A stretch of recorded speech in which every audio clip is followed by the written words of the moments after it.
One day, Huizi said to Zhuangzi, "The king of Wei gave me seeds of a big gourd.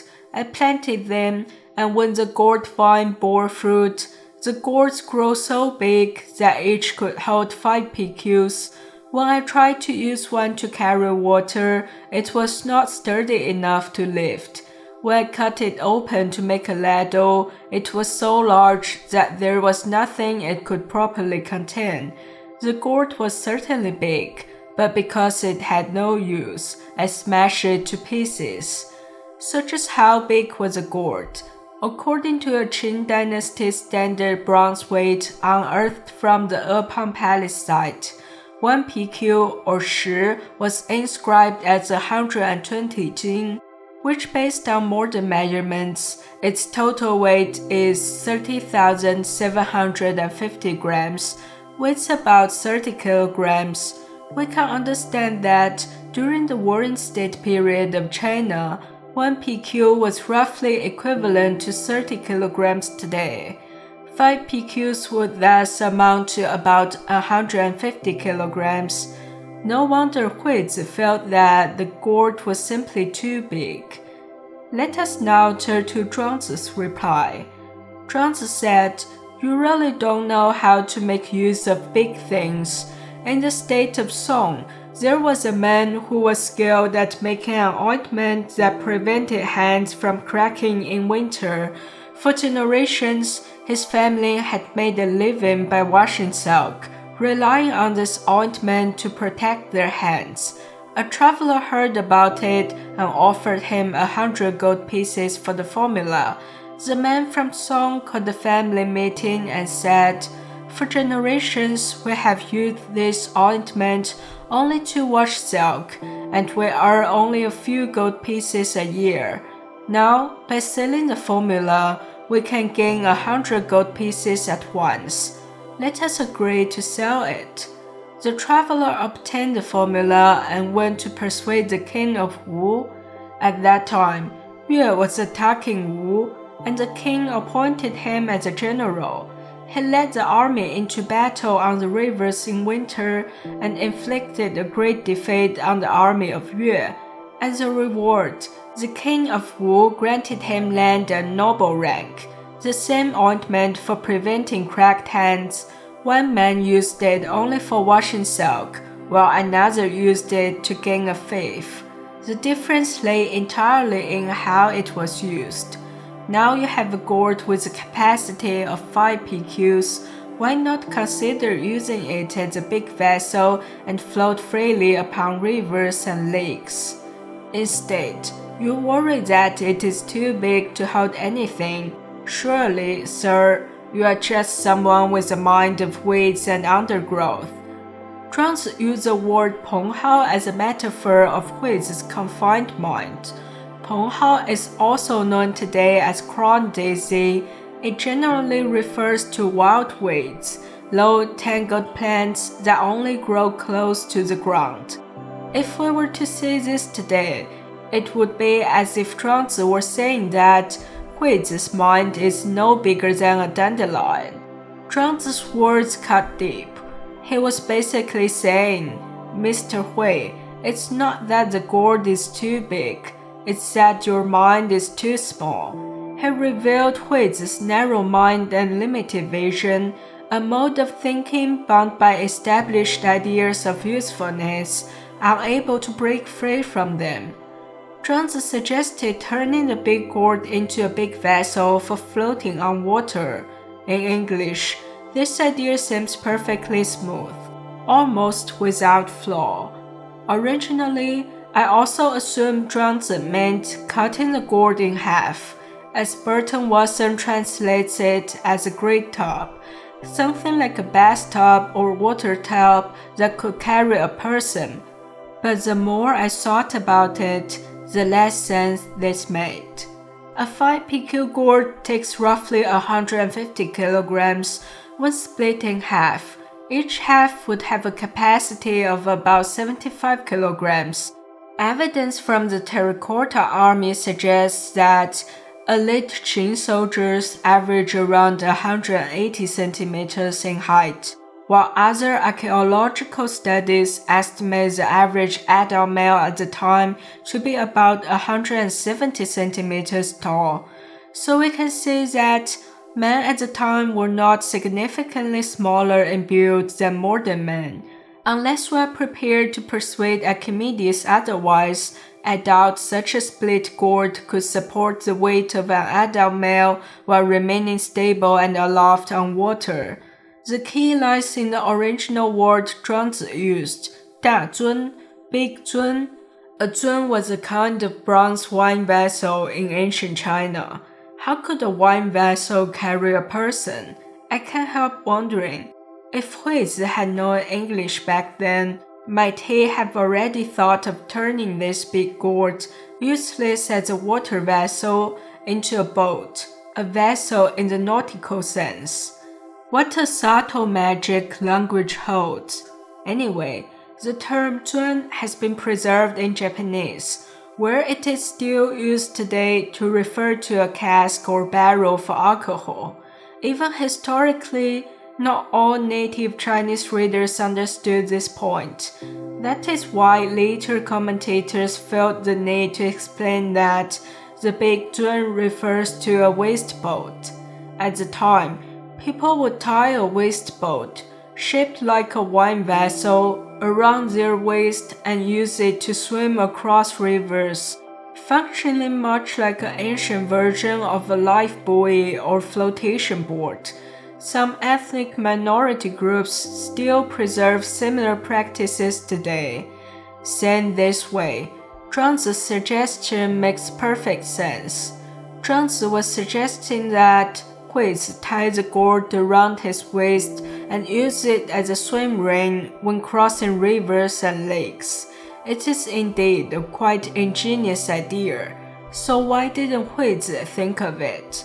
To answer that, we have to look at Huizi's background and career path.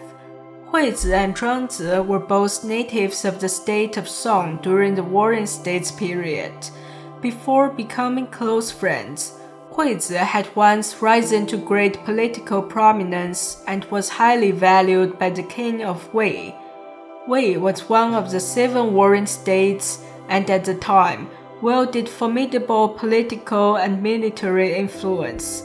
By 354 BCE, the 16th year of King Hui of Wei, Huizi had already earned the king's trust and favor, serving at his side and participating in major military, political, and diplomatic decisions of the state. Out of respect and confidence, the king of Wei honored Huizi with the title 仲父. 仲父originally referred to the eldest paternal uncle. The title later became an honorific bestowed by rulers upon exceptionally powerful and trusted chancellors, signifying a willingness to treat them as one with the father and underscoring their central role in governance. Throughout Chinese history, very few chancellors were ever granted this title. Those who received were all outstanding figures of their time and later remembered in history. Yet despite Huizi's immense power and status during this period, he was often treated with open disdain by Zhuangzi. Zhuangzi even went so far as to compare Huizi's position as a chancellor of Wei to a rotten dead rat, and Huizi himself to an owl that greedily clings to such carrion. But it's not surprising that Zhuangzi lashed out. He only wanted to visit Huizi in person. However, Huizi, driven by doubt and fear that Zhuangzi might replace him as a new chancellor, had sent his men to search for Zhuangzi throughout the state for 3 days and nights. It was not until 322 BCE, the 13th year of King Hui of Wei's later reign, that Huizi was expelled from the state of Wei, following a shift in Wei's foreign policy toward Qin and his defeat in political struggles. Afterward, he traveled to the state of Chu to lobby its ruler, but failed again. Only then did he return to his home state of Song. This period marked the lowest point of Huizi's life. His focus gradually shifted away from politics and toward academic and philosophical pursuits, and it was during this time that he and Zhuangzi became close friends and companions in philosophy. From this, it becomes clear that Huizi and Zhuangzi differed profoundly in their philosophical outlooks, ways of life, and political attitudes. Huizi actively engaged in worldly affairs, using his talents to gain political influence and eventually rising to the high position of chancellor. Zhuangzi, on the other hand, was a reclusive philosopher who resigned from his official post and even once refused the offer to become chancellor of a state, seeking a life of freedom and ease. On the surface, the two seem to have little in common, so why did they debate philosophy together so often? More striking still, Huizi frequently found himself on the losing side of these debates, yet he showed neither anger nor frustration. He returned again and again, persisting in argument after argument. As a result, historical accounts often cast Huizi as a kind of foil. Look, Huizi gets roasted again. Then how could these two be close friends? Perhaps, as some have observed, philosophers who hold opposing views are often closer to each other than they are to those who simply champion their ideas. Huizi sought mastery through strategy and debate, focusing on the rules of human society. Zhuangzi, by contrast, sought awakening rather than mastery, and longed instead for alignment with the vastness of heaven and earth, a vision far more romantic and idealistic in spirit. Each attained deep insight within his own domain, and where their thoughts intersected, they formed a powerful contrast, illuminating one another through opposition. Just like the oversized gourd that could not hold water, Huizi dismissed it as useless because of its sheer size and suggested smashing it apart. Zhuangzi, however, proposed to use this big gourd as a big vessel to float freely upon rivers and lakes. Zhuangzi told the story of the Song family's hand salve to make his point. The same thing can yield completely different value depending on how it is used. This is what he called the difference in use, reminding us that the usefulness of things need not to be confined to their forms. At this point, I thought of my shopping experiences in last holiday season. Searching for the same item with different keywords online can lead to dramatically different prices. Like I got an iPad for myself, then was looking for a keyboard case for iPad, while I also want the keyboard to be able to detach from it for portability. So I go through this, and this. But then I found why not just get a regular case and a portable wireless keyboard, even with lightweight or foldable if I want to add on such feature. They serve exactly the same purpose. I can even just use my wireless keyboard for my PC. Then I was looking for a photographer's vest to put on all my small photo gear on outdoor photography sessions. Then I found the fishing vest, or just a work vest. Vests that are made of breathable, durable, and elastic nylon and have multiple pockets can well serve my purpose. Then I went browsing video light. I need no high-end professional ones, but 2 lights for home studio. Then I found this, a lighting kit with remote control, softboxes, and light stands. The replaceable bulb feature is even better, and budget falls way below the professional video light brands. What could I ask more for a video light with all features I need and an unbeaten price tag? Look at how Apple users and photographic enthusiasts have been treated as premium customers. Here are more from my shopping experiences.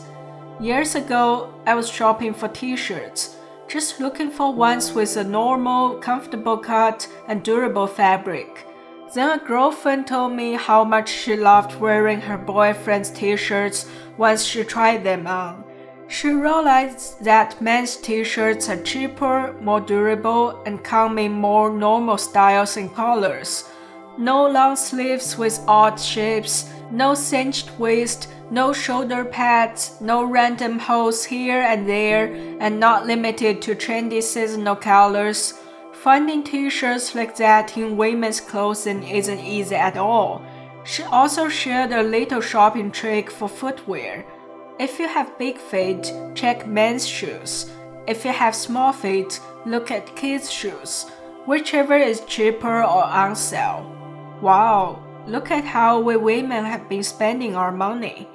Clearly, a product's price doesn't necessarily reflect its intrinsic value. To a large extent, it depends on how people intend to use it. There was also a period when I was obsessed with buying flower pots. A Japanese wabi-sabi pot looked amazing, but could easily cost a small fortune, and there were not too many options in North America. Later, I changed my approach. Rustic Japanese rice bowls with a drainage hole drilled worked perfectly. As for saucers, disposable plastic plates were good enough. If I wanted better quality, ceramic plates worked just fine and could always be repurposed as key trees if plants didn't survive. My shopping obsession didn't stop at t-shirts or flower pots. It hit espresso cups next. I searched forever for the perfect espresso cup, only to open my tea cabinet and realize Chinese Gongfu teacups were perfect. And honestly, hot tea in a cappuccino mug with milk foam on top tastes just as good. I still don't know why I had been searching for an espresso cup for so long. The same idea pops up with French presses, which are designed for brewing French press coffee, but in China are widely used for making chrysanthemum tea, and nowadays many people also use them to make cold brew. Years ago, my French friend once grabbed my arm and wouldn't let go, insisting on buying the porcelain strong liquor bottle as a teapot, and then actually brought it all the way back to France. As for the traditional enamel urinals my grandparents once used, some are now sold on Amazon or Walmart as fruit baskets or even repurposed as champagne buckets and baguette holders. I've even seen mini versions turned into nostalgic tea mugs on the Chinese internet. I wonder what my grandparents would have thought of all this. It's amazing to see people's creativity and how the same things are used so differently. Looking at all of this, we have to ask, have we been mind-controlled by all the advertising or simply following our desires? Or have we been limited by names, labels, and definitions? Flowers must go in flower pots, bowls are only for taking food, teacups are only for drinking tea, photographers must use photography gear, women should first click on women's wear, men should use men's skincare products. These are real just blind spots in how we think, like Huizi, who could only see the gourd as a water container. But things don't have to be used the way we're used to. Just take a simple step outside the box, switch our mindset, and suddenly more possibilities open up to us. When Huizi and Zhuangzi argued with each other, Huizi, I have a big gourd but it's useless, so I whack it. Zhuangzi, ride on the gourd. Others, whack it, whack it. Liezi, ride on wind. Me? I want to ride on a barrel?